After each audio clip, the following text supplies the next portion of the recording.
നമസ്കാരം മലയാളി വാർത്തയിലേക്ക് സ്വാഗതം. ഫുക്കറ്റിൽ നിന്ന് ന്യൂഡൽഹിയിലേക്ക് പറന്ന എയർ ഇന്ത്യ വിമാനം ആകാശത്ത് വെച്ച് അപ്രതീക്ഷിതമായി നൂറുകണക്കിന് അടി താഴേക്ക് പതിച്ച ഞെട്ടിക്കുന്ന സംഭവത്തിൽ ആരോപണ വിധേയനായ മുഖ്യ പൈലറ്റ് സുദീപ് വിഷ്ടിയുടെ നിർണായക മൊഴി പുറത്ത്. എയർക്രാഫ്റ്റ് ആക്സിഡന്റ് ഇൻവെസ്റ്റിഗേഷൻ ബ്യൂറോയ്ക്ക് നൽകിയ മൊഴിയിലാണ് വിമാനത്തിനുള്ളിൽ നടന്ന ഞെട്ടിക്കുന്ന വിവരങ്ങൾ പൈലറ്റ് തന്നെ വെളിപ്പെടുത്തുന്നത്. വിമാനം പറക്കുന്നതിനിടയിൽ താൻ ഏകദേശം 30 മുതൽ 35 മിനിറ്റോളം ഉറങ്ങിയിരുന്നതായാണ് പൈലറ്റ് സമ്മതിക്കുന്നത്. ദിവസങ്ങളായി കടുത്ത ഉറക്കക്കുറവ് അനുഭവപ്പെട്ടിരുന്നുവെന്നും ഇതിനായി കുടുംബ ഡോക്ടർ കുറിച്ച് നൽകിയിരുന്ന മരുന്ന് കഴിച്ചിരുന്നു എന്നുമാണ് പൈലറ്റിന്റെ വിശദീകരണം. ഫുക്കറ്റിലെ ലേ ഓവർ സമയത്ത് വ്യക്തിപരമായ കാരണങ്ങളാൽ ഉറങ്ങാൻ സാധിച്ചിരുന്നില്ല. തുടർന്ന് വിമാനം ടേക്ക് ഓഫ് ചെയ്യുന്നതിന് ശേഷമാണ് താൻ ഉറങ്ങിയത്.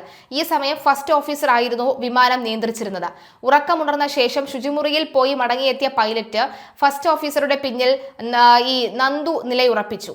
അവിടെ നിന്ന് വിമാനത്തിലെ എയർ കണ്ടീഷനിംഗ് സംവിധാനത്തെക്കുറിച്ച് സംസാരിച്ചു കൊണ്ടിരിക്കുമ്പോഴാണ് അപ്രതീക്ഷിതമായി വിമാനം വൻ താഴ്ചയിലേക്ക് പതിച്ചത്. പെട്ടെന്നുണ്ടായ ആഘാതത്തിൽ കോക്പിറ്റിന്റെ തറയിലേക്ക് തെറിച്ചു വീണതായും പിന്നീട് അവിടെ ഉണ്ടായിരുന്ന മറ്റൊരു ജീവനക്കാരനാണ് തന്നെ എഴുന്നേൽപ്പിക്കാൻ സഹായിച്ചതെന്നും അദ്ദേഹം മൊഴി നൽകി. അതിനിടെ അപകടത്തിന് പിന്നാലെ നടന്ന ലഹരി പരിശോധനയിൽ പൈലറ്റിന്റെ സാമ്പിളുകൾ കഞ്ചാവിന്റെ സാന്നിധ്യം കണ്ടെത്തിയത് കേസിൽ വലിയ വഴിത്തിരിവായിട്ടുണ്ട്. ഇതോടെ പൈലറ്റ് ഡ്യൂട്ടി സമയത്ത് ലഹരി ഉപയോഗിച്ചിരുന്നുവെന്നാണ് സംശയം ശക്തമാകുന്നത്. അതേസമയം താൻ കഴിച്ച മരുന്ന് ഏതാണെന്ന് പൈലറ്റ് വെളിപ്പെടുത്തിയിട്ടില്ല. DGCA നിയമപ്രകാരം ഡ്യൂട്ടിക്കെത്തുന്ന പൈലറ്റ് ഏതെങ്കിലും തരത്തിലുള്ള മരുന്നുകൾ കഴിക്കുന്നുണ്ടെങ്കിൽ ആ വിവരം മുൻകൂട്ടി എയർലൈനിനെ അറിയിക്കേണ്ടതുണ്ട്. എന്നാൽ ഇക്കാര്യം എയർ ഇന്ത്യയെ അറിയിച്ചിരുന്നോ എന്നതിൽ വ്യക്തത വന്നിട്ടില്ല ഇതുവരെ. ഓഗസ്റ്റ് 4 ഒഡീഷ തീരത്തിന് മുകളിലൂടെ പറക്കുമ്പോഴാണ് വിമാനം ഏകദേശം 36 അടിയോളം, അതായത് 300 അടിയിലധികം പെട്ടെന്ന് താഴേക്ക് പതിച്ചത്. മിനിറ്റുകൾക്കുള്ളിൽ വിമാനത്തിന്റെ ഹൈഡ്രോളിക് സംവിധാനങ്ങളും ഓട്ടോ പൈലറ്റ് സംവിധാനങ്ങളിലും നിരവധി തകരാറുകൾ രേഖപ്പെടുത്തിയിട്ടുണ്ട്. വൻ കുലുക്കത്തിൽ 20 യാത്രക്കാർക്കും 4 ജീവനക്കാർക്കും പരിക്കേൽക്കുകയും ചെയ്തു. പൈലറ്റിന്റെ ലഹരി ഉപയോഗവും ഉറക്കവും വിമാനത്തിലെ സുരക്ഷ ഏതെങ്കിലും തരത്തിൽ ബാധിച്ചുവെന്നതിനെക്കുറിച്ച് AAIB സമഗ്രമായ അന്വേഷണം തുടരുകയാണ്. പിന്നാലെ പൈലറ്റുമാരുടെ ലഹരി പരിശോധന ശക്തമാക്കി air India.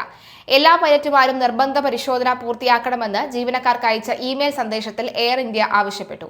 Air India express വിമാനങ്ങളിലെ പൈലറ്റുമാർക്ക് പരിശോധന ബാധകമാണ്.